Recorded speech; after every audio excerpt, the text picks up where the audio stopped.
The smell that plagued Carpenter Street in Philadelphia during the summer of 1884 was unlike anything neighbors had experienced. Sweet, chemical, and nauseating, it seemed to seep from the Morrison family's basement through the very stones of their foundation. When police finally investigated, they found acid vats containing the dissolved remains of 15 human beings. Philadelphia in 1884 was a city in transition, its economy booming from industrial expansion, while its population swelled with immigrants seeking opportunity in America's manufacturing heartland. The narrow row houses of South Philadelphia packed working-class families into cramped quarters where privacy was scarce and neighborly observation was constant. Yet somehow, in this environment of close quarters and watchful eyes, the Morrison family had managed to operate the most efficient murder and body disposal operation in American criminal history. The Morrison family had arrived in Philadelphia in the spring of 1881, presenting themselves as respectable Irish Catholics seeking better opportunities in America's industrial economy. Patrick Morrison, a broad-shouldered man of 45 with graying hair and calloused hands, claimed experience as a factory foreman and quickly found employment at one of the city's expanding metalworking plants. His wife Catherine, 38 years old with sharp green eyes and a manner that suggested both intelligence and calculation, established herself in the neighborhood as a skilled seamstress who could alter clothing and mend household items for modest fees. Their two sons completed the picture of a typical immigrant family pursuing the American dream. Michael Morrison, 19 years old, and built like his father with the broad frame and strong arms of a natural laborer, found work in the same metalworking plant where his father was employed. James Morrison, the younger son at 16, was enrolled in a local school while helping his mother with her sewing business and performing odd jobs around the neighborhood for small payments. The house they rented at 1247 Carpenter Street was typical of Philadelphia's working-class housing, a narrow three-story brick row house with a small front parlor, cramped kitchen and bedrooms barely large enough for single beds. What made the Morrison house unusual was its basement, which Patrick had insisted upon when negotiating the rental agreement. The basement extended the full length and width of the house, with stone walls and a floor that could be easily cleaned. Patrick explained to the landlord that he planned to use the space for metalworking projects, a hobby that would supplement the family's income. What Patrick Morrison actually installed in that basement during the summer of 1881 was a sophisticated system for dissolving human bodies using concentrated acids. Working primarily at night and on weekends, he constructed a series of large wooden vats lined with lead sheeting to contain the corrosive chemicals. Each vat was equipped with a drainage system that connected to the house's sewage pipes, allowing dissolved organic matter to be flushed directly into Philadelphia's waste system. The entire operation was designed with the efficiency and attention to detail that Patrick had learned during his years in metalworking, but applied to a far more sinister purpose. The Morrison family's transition from ordinary immigrants to systematic murderers began gradually, almost accidentally, in the winter of 1882. Their first victim was Dennis O'Sullivan, an elderly Irish immigrant who had been boarding with the family while searching for work in Philadelphia's factories. O'Sullivan had fallen behind on his rent payments and had begun drinking heavily, creating tensions with Catherine Morrison, who demanded that her husband resolve the situation. The killing of Dennis O'Sullivan was not initially planned as the beginning of a murder operation. Patrick Morrison claimed later, during his confession to police, that he had only intended to frighten the old man into paying his debts. However, a physical confrontation in the basement had escalated beyond Patrick's control, resulting in O'Sullivan's death from blunt force trauma to the head. Faced with a corpse in his basement and the prospect of a murder investigation that would destroy his family's new life in America, Patrick made the decision that would define the next 2 years of their criminal activity. Rather than report O'Sullivan's death as an accident or attempt to dispose of the body through conventional means, Patrick decided to test the acid bath system he had installed in the basement. Using sulfuric acid obtained from his metalworking contacts, he placed O'Sullivan's body in one of the vats and began the process of chemical dissolution. The procedure took nearly a week to complete, during which the Morrison family maintained the fiction that O'Sullivan had simply left Philadelphia to seek work in other cities. The success of the acid bath disposal convinced Patrick Morrison that he had discovered a method for eliminating evidence that was virtually foolproof. The concentrated acid reduced human tissue to a liquid that could be safely drained through the sewage system, while bones were weakened enough to be crushed into fragments small enough to flush away. Hair, clothing, and other organic materials dissolved completely, leaving no trace that a human being had ever existed. Catherine Morrison's role in the family's criminal enterprise was initially limited to maintaining the appearance of normalcy while her husband conducted his experiments in body disposal.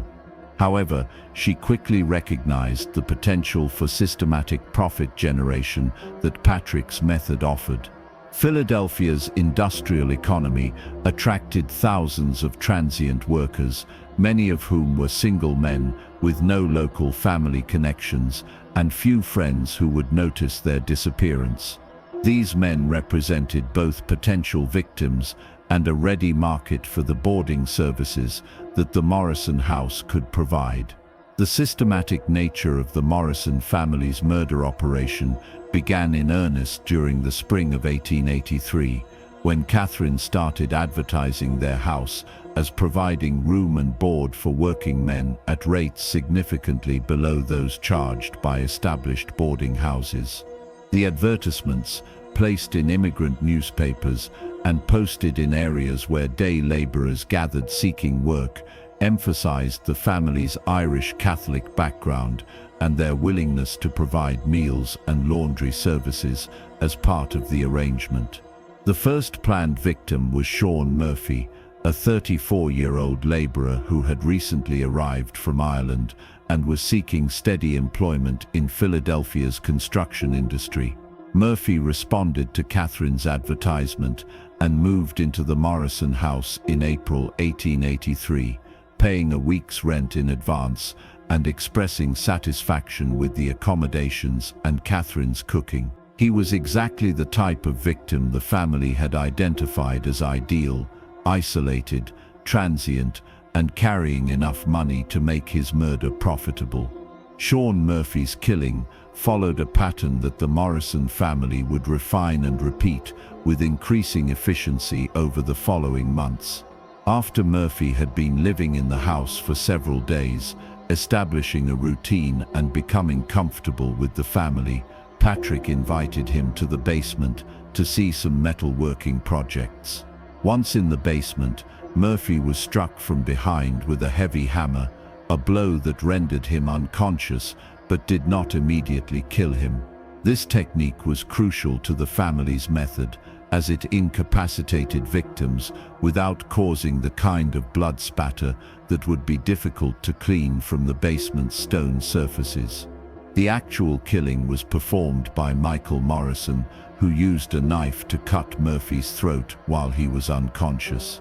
This method was quiet, efficient, and resulted in rapid death, while allowing the family to collect the victim's blood in containers for disposal with the rest of the organic matter. Michael's youth and strength made him well suited for this role, while his apparent lack of emotional response to violence made him an ideal executioner for the family's operations. The disposal of Sean Murphy's body represented a refinement of the techniques Patrick had developed during his experiment with Dennis O'Sullivan. The acid bath process was now systematized, with specific procedures for stripping and cleaning the corpse, placing it in the vat, monitoring the dissolution process, and disposing of the resulting liquid and bone fragments. The entire procedure, from murder to complete disposal, required approximately 1 week and generated no evidence that could connect the Morrison family to Murphy's disappearance. Catherine Morrison's handling of inquiries about Sean Murphy established another crucial element of the family's operational security. When Murphy's former roommate came to the house asking about his whereabouts, Catherine explained that Murphy had found steady work with a construction crew and had moved to other lodgings closer to the job site. She provided enough specific details about the supposed employment to make the story believable, while expressing appropriate concern about Murphy's failure to collect his remaining belongings from the house. The financial profits from Sean Murphy's murder were significant enough to convince the Morrison family that they had discovered a sustainable criminal enterprise. Murphy had been carrying nearly $40 in savings, along with a pocket watch and other personal items that could be sold without attracting attention. More importantly, his weekly rent payment had provided additional income while he was alive, creating a business model that generated profits both from the victim's life and death. The family's second planned victim was Thomas Brennan, a 28-year-old factory worker who had been laid off from his job and was seeking new employment while living on his savings. Brennan represented a slight escalation in the family's criminal ambitions, as he was younger and stronger than their previous victims and might prove more difficult to subdue. However, his desperation for affordable housing and his isolation from any support network made him an attractive target, despite the increased risks. Thomas Brennan's murder in June 1883 followed the same basic pattern as Sean Murphy's killing, but with refinements that showed the family's growing expertise in their criminal methods. Patrick Morrison had learned to assess victims more carefully during their first few days in the house, identifying the optimal timing for the attack based on the victim's habits and physical condition. Catherine had developed more sophisticated cover stories for explaining victims' disappearances, creating fictional job opportunities, and forwarding addresses that could satisfy inquiries from anyone seeking the missing men. The success of Thomas Brennan's murder encouraged the Morrison family to accelerate their operations during the summer of 1883. They began advertising more aggressively for boarders and accepting multiple victims simultaneously when circumstances permitted. The basement acid bath system was expanded to accommodate increased volume, with additional vats and improved drainage that could handle the disposal of several bodies at once.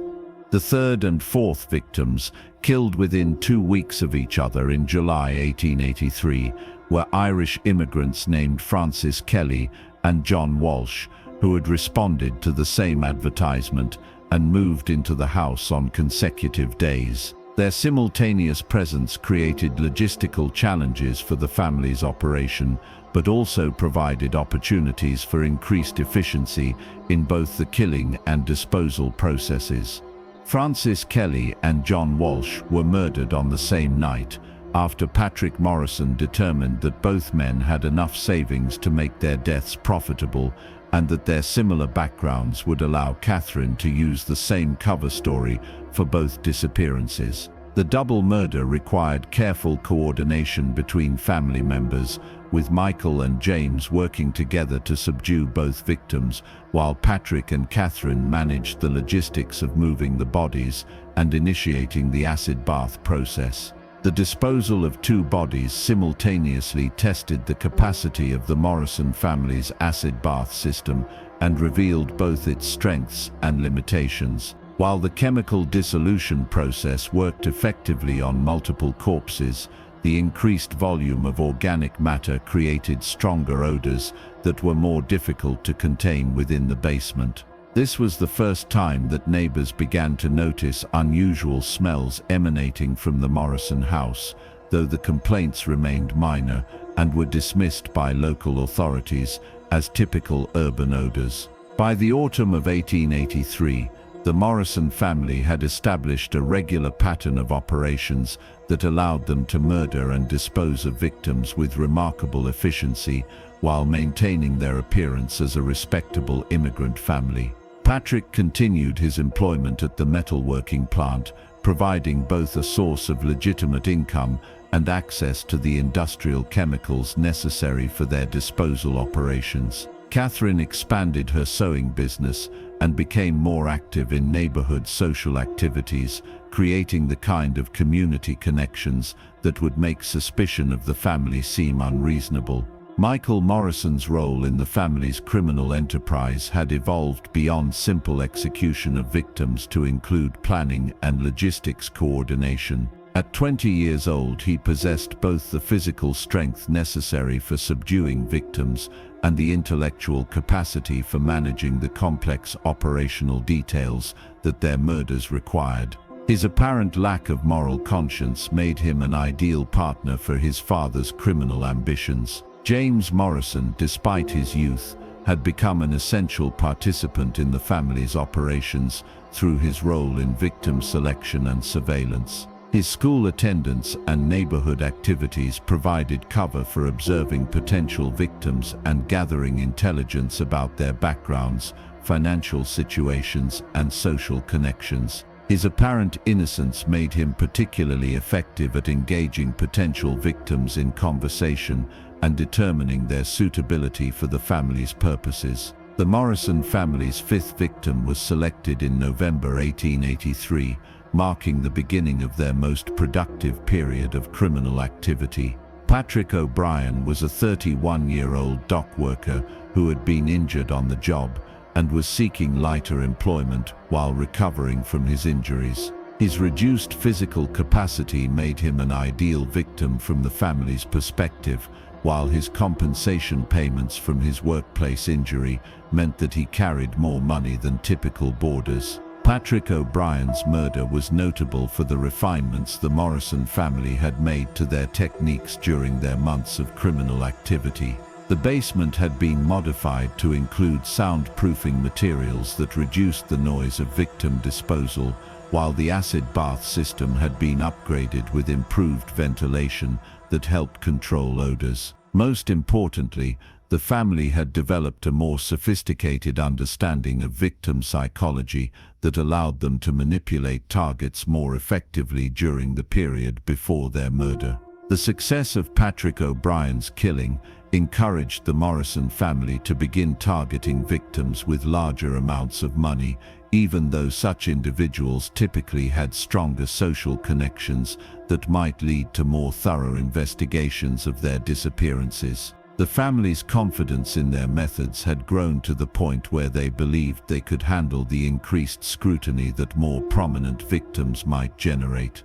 The winter of 1883 to 1884 marked the peak of the Morrison family's criminal efficiency as they refined their murder and disposal system to a level of sophistication that allowed them to kill and eliminate victims with mechanical precision. During this period, they murdered 8 people in the span of 4 months, generating substantial profits while maintaining their facade as a respectable immigrant family, contributing to Philadelphia's growing economy. The basement of 1247 Carpenter Street had been transformed into what investigators would later describe as a human processing facility designed with the efficiency of an industrial operation. The original acid bath system had been expanded to include 6 large vats, each capable of completely dissolving a human body within 5 to 7 days, depending on the victim's size and the ambient temperature. The vats were arranged in a production line formation that allowed the family to process multiple victims simultaneously while maintaining optimal efficiency in their disposal procedures. Patrick Morrison's background in metalworking had proven invaluable in creating the technical infrastructure necessary for large-scale body disposal.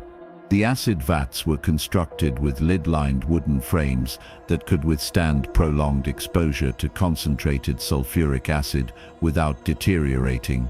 Each vat was equipped with a mechanical stirring system that ensured complete dissolution of organic matter, while a sophisticated drainage network allowed the resulting liquid to be safely disposed of through Philadelphia's sewage system without creating detectable traces. The chemical knowledge required for effective body dissolution had been acquired through Patrick's industrial contacts and careful experimentation with different acid concentrations and additives. The optimal mixture he had discovered consisted of concentrated sulfuric acid supplemented with smaller amounts of nitric acid and hydrochloric acid. This combination was powerful enough to dissolve human tissue, bone and teeth within a week, while producing gases that could be vented through a chimney system disguised as part of the house's heating apparatus. Catherine Morrison's role in the family's operations had evolved to encompass victim recruitment, manipulation, and the management of their public facade. Her natural intelligence and social skills made her extraordinarily effective at identifying suitable victims and convincing them to move into the Morrison house. She had developed a sophisticated understanding of the psychology of desperate men, learning to exploit their vulnerabilities while maintaining their trust until the moment of their murder. The recruitment process typically began with Catherine's placement of advertisements in immigrant newspapers and her cultivation of relationships with employment agencies, boarding house operators, and other individuals who came into contact with transient workers. She presented herself as a charitable woman seeking to help fellow Irish immigrants by providing affordable housing and home-cooked meals at rates below those charged by commercial establishments. This persona was reinforced by her active participation in church activities and neighborhood social events. Catherine's initial interactions with potential victims were carefully designed to assess their suitability for the family's purposes. She evaluated each prospect based on their financial resources, social connections, physical condition, and psychological vulnerability. Ideal victims were men carrying substantial amounts of money who had recently arrived in Philadelphia with no local friends or family, were physically weakened by illness or injury, and were psychologically isolated due to unemployment, alcoholism, or other personal problems. Once a suitable victim had been identified and recruited, Catherine would spend several days establishing a relationship of trust and dependency. She would provide excellent meals, comfortable accommodations, and maternal concern for the victim's welfare, creating an environment where the man felt secure and grateful for the family's hospitality. During this period, she would carefully extract information about the victim's background, financial situation, and any people who might inquire about his whereabouts if he disappeared. The timing of each murder was determined by Patrick Morrison based on his assessment of optimal conditions for victim disposal and minimal risk of detection. Factors considered included the victim's level of trust in the family, his financial resources, the likelihood of outside inquiries about his welfare, and the capacity of the basement disposal system. Patrick had learned to coordinate multiple murders during periods when the family could maintain complete control over their house and neighborhood activities. Michael Morrison's development as the family's primary executioner represented one of the most disturbing aspects of their criminal enterprise. At 21 years old, he had become capable of killing with the detached efficiency of a professional slaughterer, showing no emotional response to the violence he inflicted and no apparent understanding of the moral implications of his actions. His physical strength and coordination made him ideally suited for the quick, quiet killing methods that the family's operations required. The murder technique that Michael had perfected involved a combination of blunt force trauma and cutting that ensured rapid death while minimizing noise and blood spatter. Victims were typically lured to the basement under some pretext related to Patrick's metalworking activities, then struck from behind with a weighted hammer that caused immediate unconsciousness. While the victim was incapacitated, Michael would use a sharp knife to sever the carotid arteries and jugular veins, causing rapid blood loss and death within minutes. The cleanup and preparation procedures that followed each murder had been systematized to ensure complete elimination of evidence and optimal efficiency in body disposal. James Morrison, despite his youth, had become skilled in the techniques of corpse preparation, including the removal of clothing and personal effects, the drainage of blood, and the positioning of bodies in the acid vats. His small size and agility made him particularly effective at managing the practical details of corpse handling. The family's sixth victim was William Sullivan, a 29-year-old construction worker who had been injured in a workplace accident and was seeking lighter employment while recovering from broken ribs. Sullivan represented an ideal target from the Morrison family's perspective. He was physically weakened, carrying compensation money from his injury, and had no immediate family in Philadelphia to investigate his disappearance. His murder in December 1883 demonstrated the peak efficiency that the family had achieved in their criminal operations. William Sullivan's killing was accomplished with mechanical precision, from his initial recruitment through Catherine's advertisement to his murder and disposal exactly 1 week after moving into the Morrison house. The timing had been calculated to maximize the family's profits while minimizing their risks, with Sullivan's death occurring immediately after he had paid a month's rent in advance, but before anyone outside the house would expect to hear from him. The disposal of William Sullivan's body revealed new innovations in the family's acid bath system, including improved temperature controls that accelerated the dissolution process and enhanced filtration that prevented bone fragments from clogging the drainage pipes. The entire procedure, from murder to complete elimination of remains, was completed in 5 days, establishing a new standard for efficiency that the family would maintain throughout their subsequent operations. The seventh victim, murdered just 2 weeks after William Sullivan, was James Kelly, a 35-year-old factory worker who had been laid off due to economic downturns and was living on his savings while seeking new employment. Kelly's murder marked the beginning of the most intensive period of the Morrison family's criminal activity, as they began targeting victims more frequently to take advantage of the large number of unemployed men seeking affordable housing during Philadelphia's harsh winter months. James Kelly's killing followed the established pattern, but incorporated new elements that demonstrated the family's growing confidence and sophistication.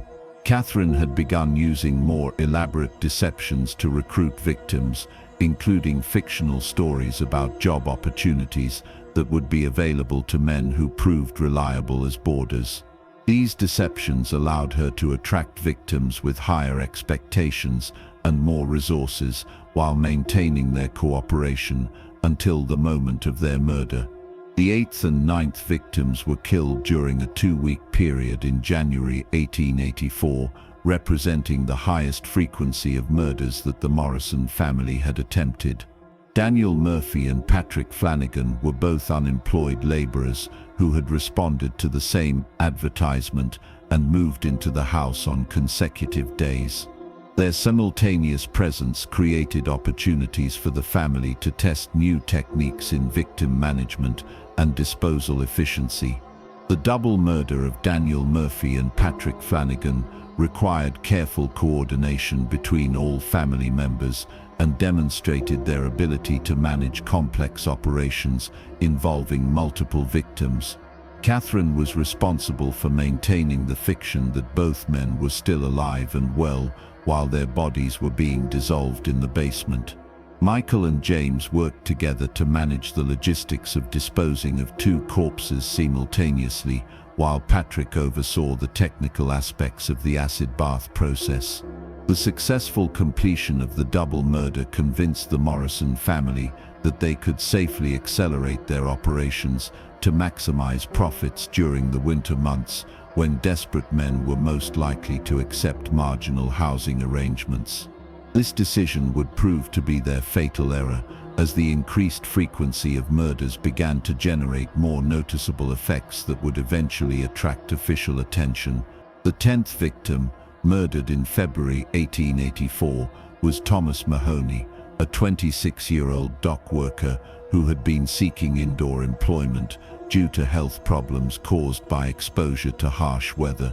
Mahoney's murder was notable for being the first to generate immediate inquiries from outside parties, as his former roommate had maintained contact with him and became suspicious when Mahoney failed to keep a scheduled meeting.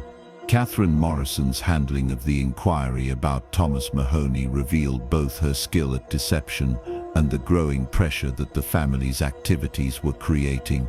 When Mahoney's roommate came to the house asking about his whereabouts, Catherine provided a detailed story about Mahoney finding employment with a construction crew and moving to lodgings closer to the work site. However, the roommate's persistent questions and obvious suspicion indicated that the family's cover stories were becoming less effective as their victim count increased. The 11th and 12th victims were killed during a 3-week period in March 1884, as the Morrison family attempted to maintain their accelerated pace of operations despite growing signs that their activities were attracting attention. Francis Murphy and John O'Neill were both recent Irish immigrants who had been seeking work in Philadelphia's expanding industrial economy.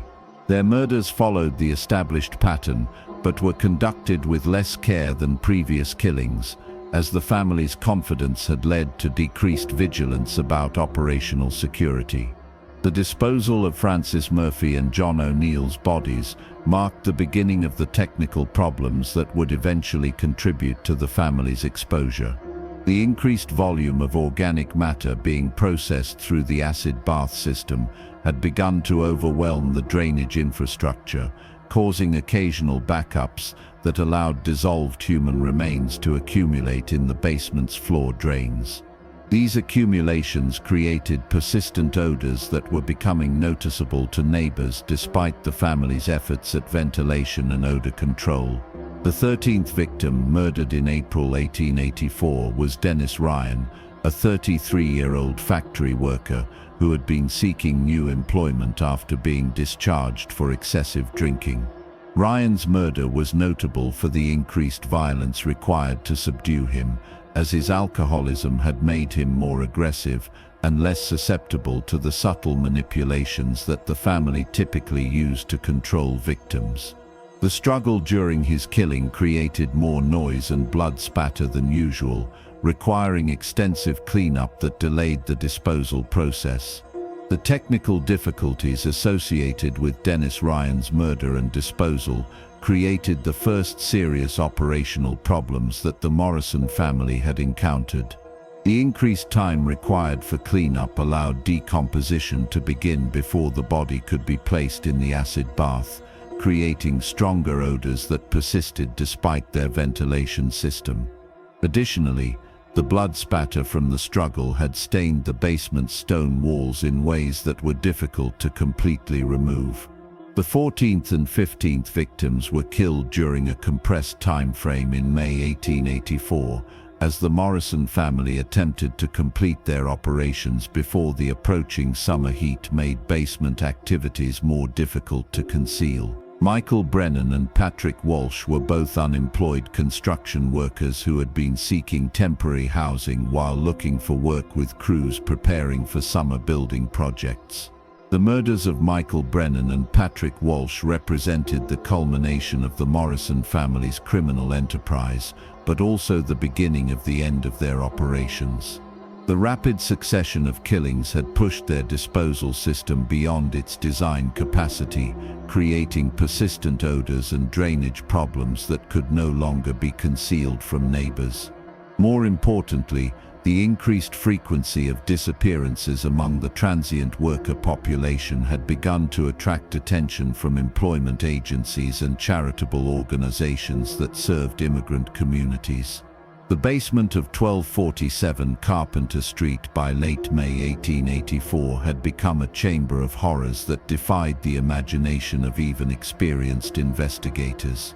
The acid vats contained the partially dissolved remains of the most recent victims, while the drainage system was clogged with bone fragments and organic matter from previous murders.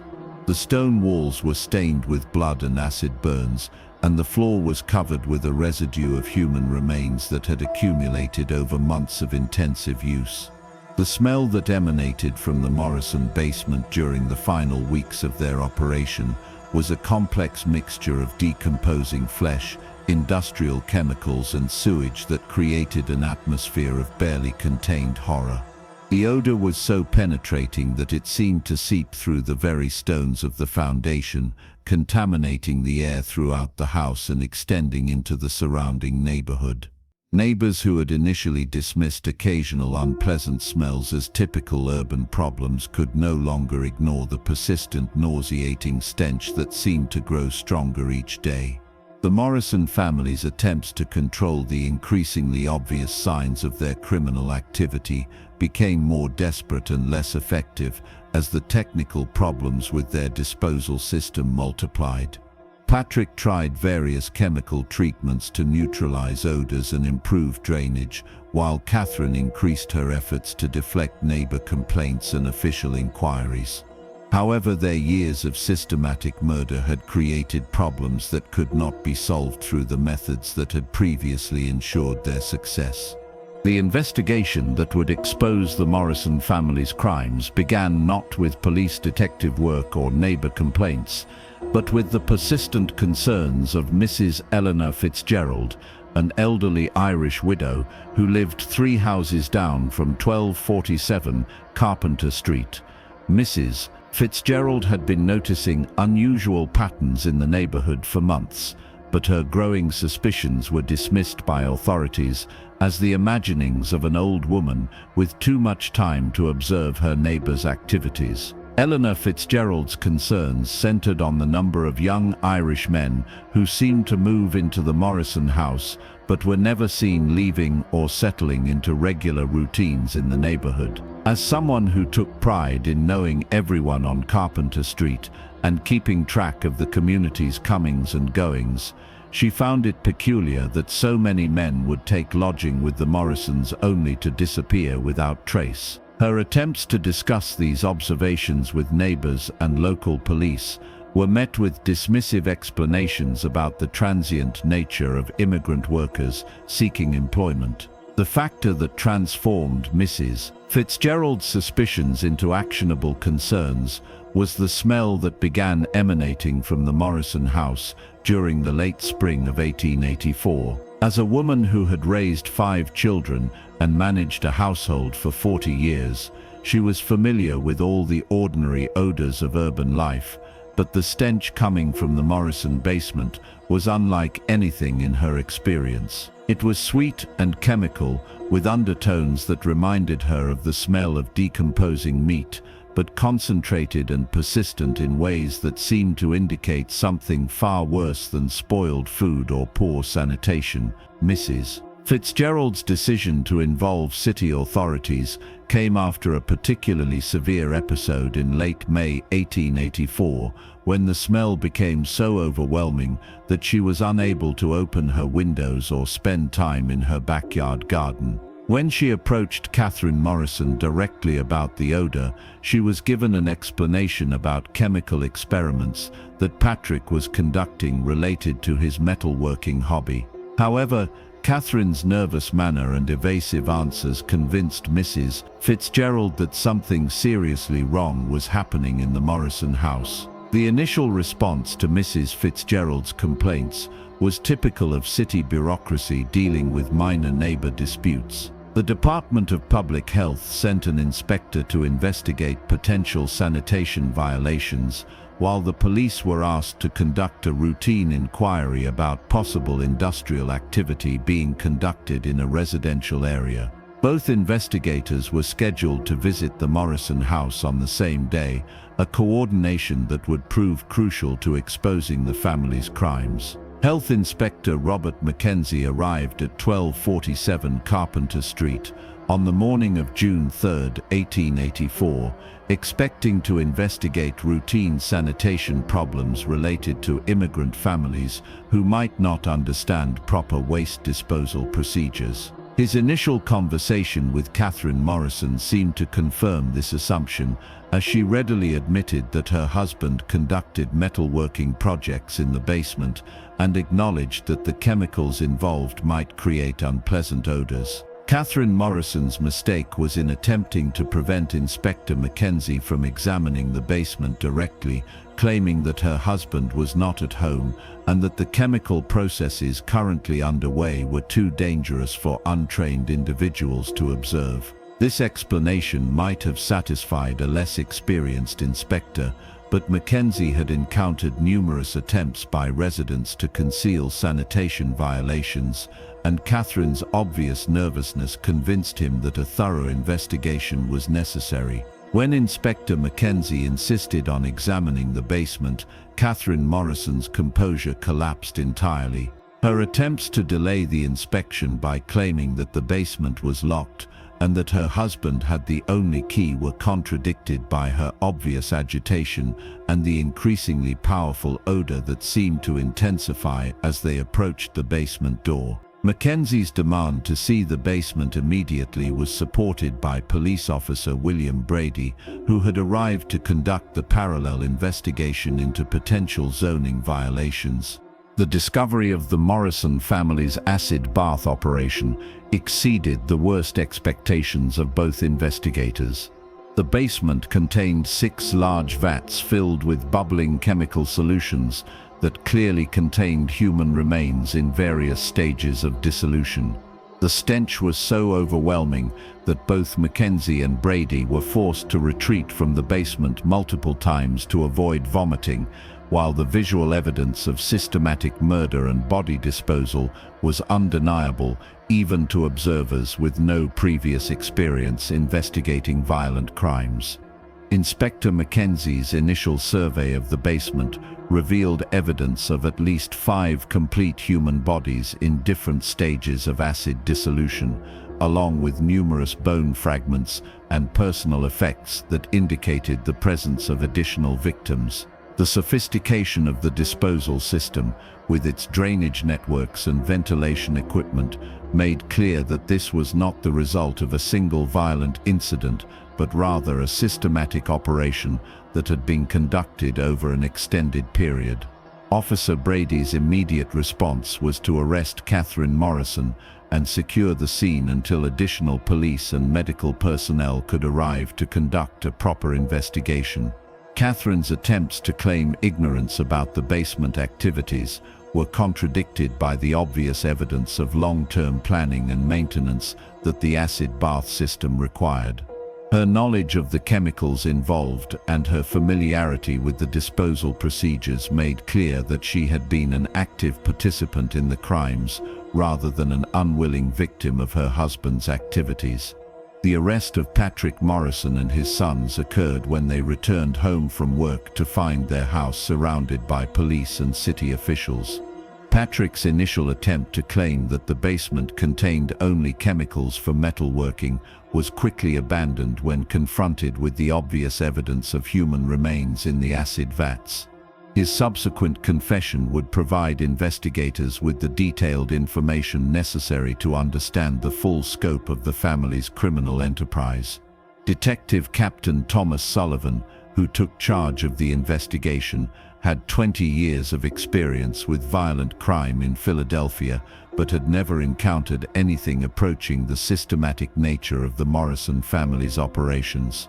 His initial interrogation of Patrick Morrison revealed a man who discussed his crimes with the detached professionalism of someone describing a business operation rather than the emotional responses typical of individuals confronting serious criminal charges. Patrick Morrison's confession, delivered over the course of 3 days of interrogation, provided a complete account of the family's murders from their first accidental killing of Dennis O'Sullivan through their systematic operations that had claimed 15 lives. His detailed descriptions of victim selection, murder methods, and disposal procedures demonstrated a level of planning and coordination that challenged investigators' understanding of family-based criminal enterprises. The most disturbing aspect of Patrick Morrison's confession was his matter-of-fact description of how the family had developed and refined their murder techniques through trial and error over nearly 2 years of criminal activity. He spoke about improvements to their acid bath system, modifications to their victim recruitment strategies, and refinements to their disposal procedures with the same tone he might have used to describe innovations in metalworking techniques. Catherine Morrison's separate interrogation revealed her central role in victim recruitment and the management of the family's public facade. Her detailed knowledge of each victim's background, financial situation, and social connections demonstrated that the murders had been carefully planned rather than impulsive acts of violence. Her ability to maintain relationships with neighbors and community members while participating in systematic murder showed a level of psychological compartmentalization that investigators found deeply disturbing. Michael Morrison's interrogation exposed the most troubling psychological elements of the case, as he displayed no apparent understanding of the moral implications of his actions or emotional response to the violence he had inflicted. At 21 years old, he had become capable of killing with mechanical efficiency while maintaining normal social relationships and employment responsibilities. His development from ordinary young man to systematic executioner raised disturbing questions about the nature of moral development and the potential for corruption within family structures. James Morrison's youth and apparent psychological manipulation by his family members created complications for the legal proceedings, as prosecutors struggled to determine his level of culpability for crimes committed while he was between 14 and 16 years old. His detailed knowledge of the family's operations and his active participation in victim disposal made clear that he had been more than a passive observer, but his age and subordinate position within the family hierarchy raised questions about his ability to refuse participation in the crimes.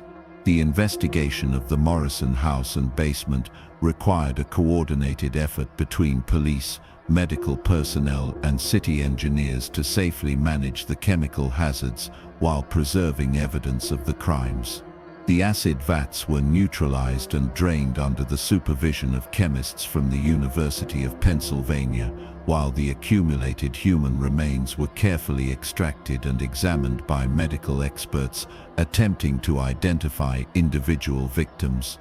The identification of victims proved to be one of the most challenging aspects of the investigation, as the acid dissolution process had destroyed most conventional means of identification. However, personal effects found in the basement, combined with missing person reports and information from Patrick Morrison's confession, allowed investigators to establish the identities of most victims and notify their families of their fate. The public reaction to the Morrison family's crimes was immediate and intense, reflecting both horror at the systematic nature of the murders and anger at the institutional failures that had allowed such crimes to continue undetected for nearly 2 years. Newspaper coverage throughout the United States and Europe focused on the industrial efficiency of the murder operation and the psychological profile of a family that could maintain normal social relationships while conducting systematic murder in their basement. The legal proceedings against the Morrison family were complicated by the unprecedented nature of their crimes and the challenge of prosecuting multiple defendants for a series of murders that had been conducted as a collaborative enterprise. Pennsylvania law in 1884 was not well equipped to handle cases involving systematic murder operations conducted by family groups, requiring prosecutors to develop new legal strategies and precedents. Patrick Morrison's trial focused primarily on his role as the organizer and leader of the family's criminal enterprise. The prosecution argued that his technical expertise, planning abilities and authority within the family made him primarily responsible for all 15 murders, regardless of which family member had actually performed the killings. His confession provided the detailed evidence necessary for conviction, but his apparent lack of remorse and his clinical descriptions of the crimes created challenges for prosecutors attempting to demonstrate his understanding of the moral implications of his actions. Catherine Morrison's trial emphasized her role in victim recruitment and the psychological manipulation that had made the murders possible. Prosecutors argued that her ability to identify suitable victims and gain their trust was an essential element of the family's criminal success, making her equally culpable for the murders despite her lack of direct participation in the killings. Her defense team attempted to portray her as a dominated wife who had been coerced into participation by her husband's threats and violence, but the evidence of her active planning and decision-making contradicted claims of passive victimhood. Michael Morrison's prosecution presented unique challenges due to his youth during the early crimes and his apparent psychological abnormalities that raised questions about his mental competency. At 21 years old, he had committed at least 8 murders with his own hands, yet showed no signs of understanding the gravity of his actions or feeling remorse for the lives he had taken. Medical experts who examined him described a complete absence of normal emotional responses to violence and an inability to comprehend moral concepts that most children develop by age 10. The psychological evaluation of Michael Morrison became a focal point for emerging theories about criminal insanity and moral development.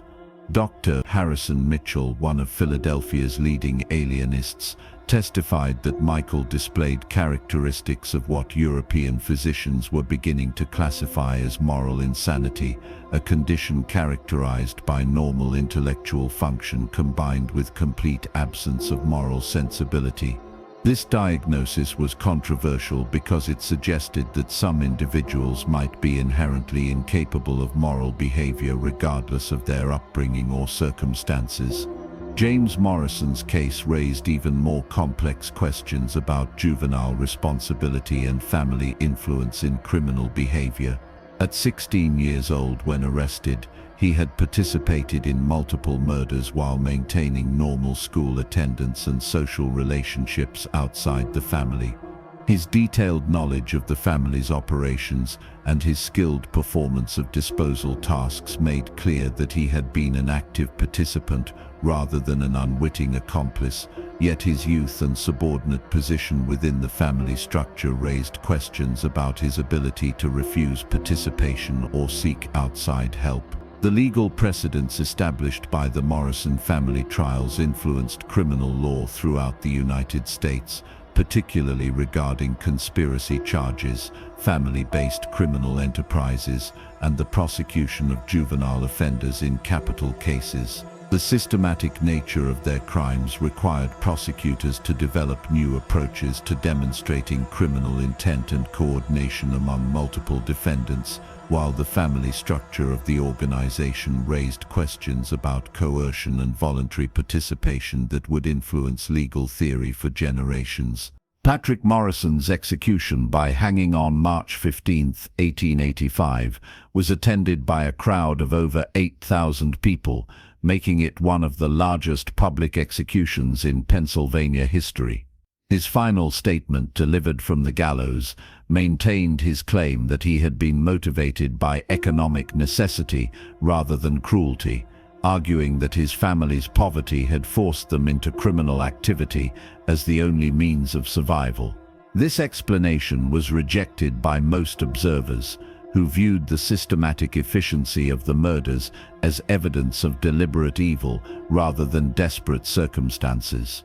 Catherine Morrison received a sentence of life imprisonment without possibility of parole, a punishment that reflected both her central role in the crimes and the legal system's reluctance to execute women regardless of their culpability.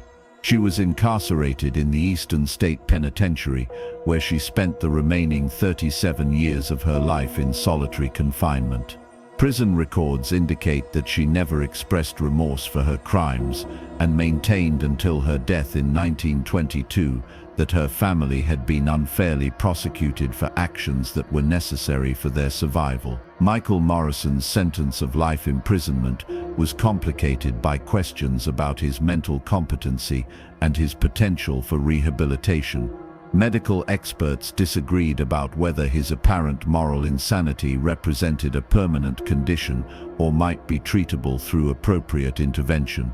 He was initially housed in the Eastern State Penitentiary, but was transferred to the Pennsylvania Hospital for the Insane after a series of violent incidents demonstrated his continued danger to other inmates and prison staff. The institutional response to Michael Morrison's psychological condition contributed to developing understanding of criminal psychology and the treatment of violent offenders. His complete lack of emotional response to punishment or rehabilitation efforts challenged existing theories about criminal behavior and the possibility of moral education for individuals who appeared to lack normal conscience development. Medical professionals who studied his case contributed to emerging theories about psychopathic personality disorders that would influence criminal psychology for the next century. James Morrison's youth resulted in a sentence of 20 years imprisonment with the possibility of parole after serving 15 years.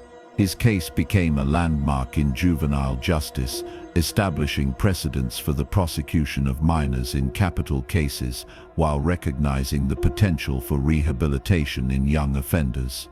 He was initially housed in a reform school, but was transferred to adult prison facilities when he reached age 18, where he served the remainder of his sentence. The long-term impact of the Morrison family case extended far beyond the immediate legal proceedings to influence public policy regarding boarding house regulation, chemical sales restrictions, and missing person investigations. The ease with which the family had obtained large quantities of industrial acids raised concerns about the availability of dangerous chemicals to private individuals, leading to new regulations requiring licensing and documentation for purchases of corrosive substances. The boarding house industry in Philadelphia and other major cities was significantly affected by revelations about how the Morrison family had exploited the vulnerabilities of transient workers. New regulations required boarding house operators to maintain detailed records of residents, report suspicious disappearances to authorities, and submit to regular inspections by city health and safety officials. These changes provided better protection for vulnerable populations while creating additional oversight of businesses that served society's most marginalized members. The investigation also revealed significant gaps in missing person procedures that had allowed 15 disappearances to go unnoticed by law enforcement authorities. The victims had all been individuals whose absence was unlikely to generate immediate concern, but their systematic elimination demonstrated the need for better coordination between police departments, employment agencies, and social service organizations serving immigrant and transient populations.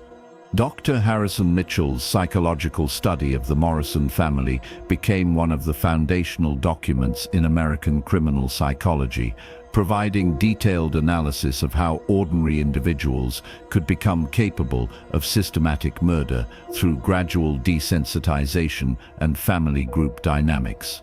His work influenced the development of psychological profiling techniques and contributed to understanding of how criminal behavior could develop within family structures that appeared normal to outside observers. The Morrison house at 1247 Carpenter Street was demolished by city order in the summer of 1885, as authorities determined that the chemical contamination of the basement made the building unsuitable for human habitation. The site remained vacant for over a decade before being redeveloped, and local residents continued to report unusual odors from the ground for years after the house's destruction. The persistent chemical residue in the soil became a lasting reminder of the crimes that had been committed there. The cultural impact of the Morrison family case extended throughout American popular culture, inspiring numerous works of fiction, theatrical productions, and journalistic investigations that explored themes of family loyalty, moral corruption, and the potential for evil within ordinary domestic settings.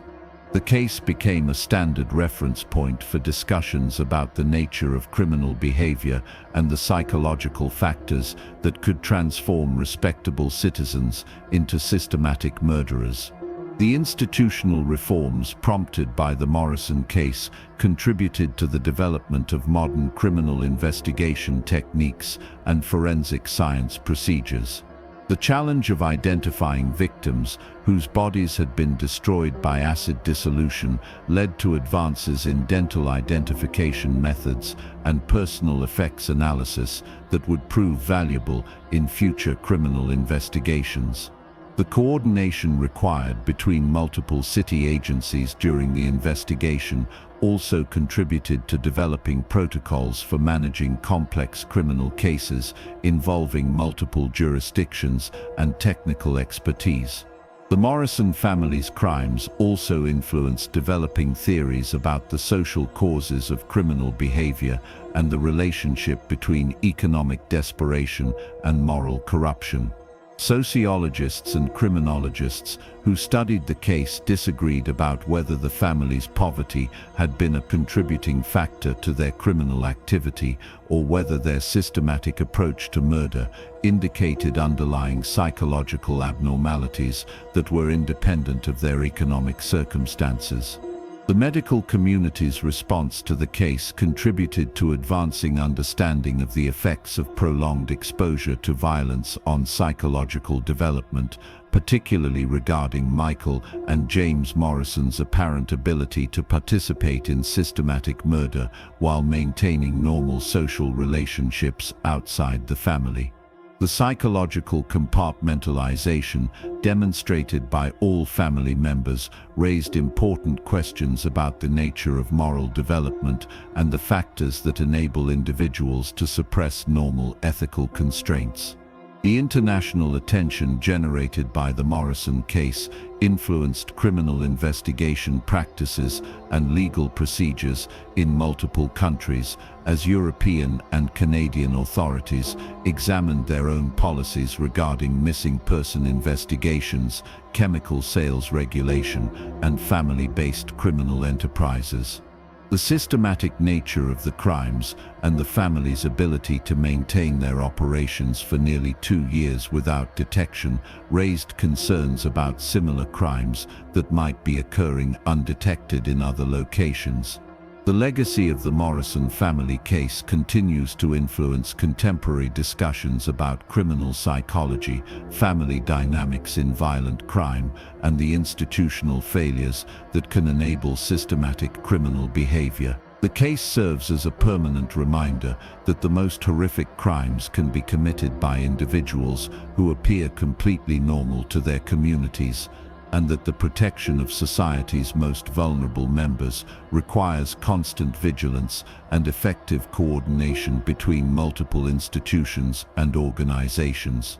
The basement at 1247 Carpenter Street, where 15 human beings were dissolved in acid baths, represented more than just a crime scene. It embodied the systematic dehumanization of victims who were viewed not as individuals deserving of life and dignity, but as raw materials for a profitable criminal enterprise. The Morrison family's ability to reduce human beings to mere commodities in their acid baths reflected a level of moral corruption that challenged fundamental assumptions about human nature and the potential for evil within ordinary families. The story of the Morrison family murders serves as a permanent warning about the dangers of social isolation, economic desperation, and institutional indifference to the welfare of society's most marginalized members. Their victims were chosen specifically because they were unlikely to be missed or mourned, reflecting broader social attitudes